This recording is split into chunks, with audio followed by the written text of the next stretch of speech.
All right, let's talk TikTok. In the US, we just ran a story about Congress overwhelmingly voting to ban TikTok because of Chinese government ties. This has been talked around the fringes here. Do you think that would happen in Australia? Well, the interesting thing here is if you go back to the beginning of last year, of course, the Attorney General here banned TikTok from all public servants' phones, mobiles and computers. And so therefore that is in consistency with every one of the Five Eyes security members. Now, the US has gone one step further, and now the House of Reps effectively says that TikTok in America will either have to be sold or somehow busted up or closed down, might be the other option.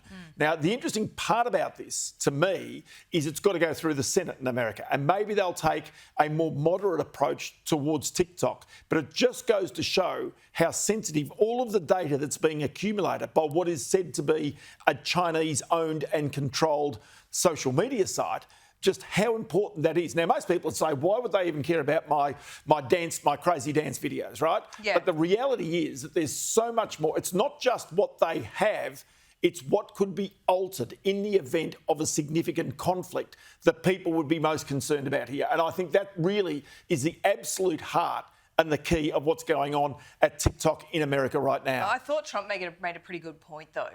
And yes, all the concerns about TikTok are valid.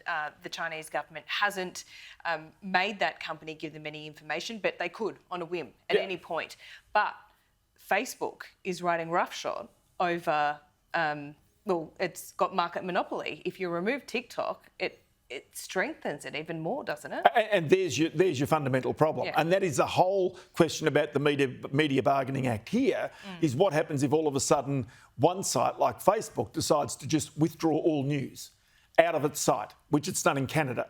And so this is where the power of these social media sites becomes the greatest, and especially an adversarial social media site where, as I say, remember, it's not just the personal information that they have, it's potentially the personal information that they can change in the event of a serious conflict. That is the fundamental problem here. Yep. Let's talk Optus, because it's had its problems. Big problems. Go through a long list here. Yes. So what's going on? So there's three things that have gone on with Optus, which I find fascinating. First off, there was the hack, the massive hack. And at the time, the Singapore Telecom board was in Australia. Singapore Telecom owns Optus. Then there was the outage. Guess what? The Singapore Telecom board were in town having a board meeting at the time that took place. Chief executive was out the door, as you know, Kelly Bayer Rosemary.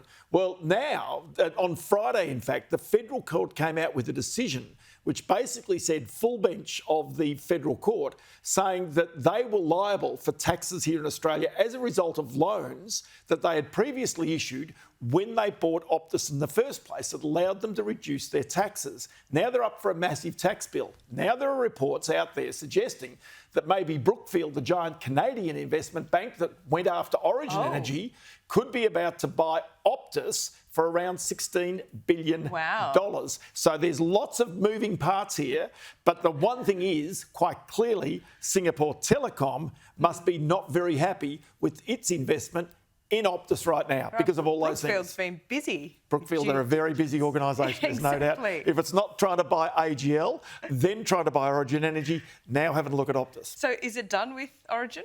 Nope, not whatsoever. Okay. That's still sitting around, you'd suggest, in the background, but as I say, it'd be interesting just to watch it. I'm about to talk to Daniel Mookie about GST. Yes. Do you love this story as much as I do? Oh, it's unbelievable. Dodgy GST deal? Well, there's so many of them, these types of deals going around these days, and that's the reason why it's such a fascinating aspect. Yeah. Tax, I've got to say, the number of really dodgy deals going on with tax in this country, be it people setting up fake BAS accounts and then closing them down and just keeping the money, be it all sorts of people doing dodgy.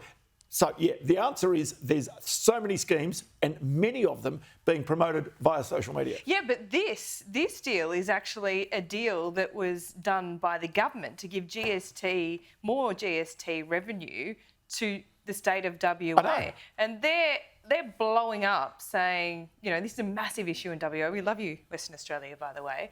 But now the state premiers are starting to really niggle here, particularly Chris Minns, because he hasn't got his infrastructure money for certain projects. Well, see, but this is the point. This is where GST is such a a bad allocation of funds, if you think about it also, because you can never raise the GST. GST should be higher in Australia, technically, right? And so that we take pressure off our own personal tax rates. Yeah. Right, so technically it should be. So like they do in the UK, VAT is at 20%, isn't it? So, but politically it's difficult to do that, right? So therefore, as a result, remember that all GST that's collected goes to the states. And the government has the role of saying who gets what. And they were meant to get rid of stamp duty and didn't. No. Anyway, lots to explore. Ross, always good to see you. Stuff.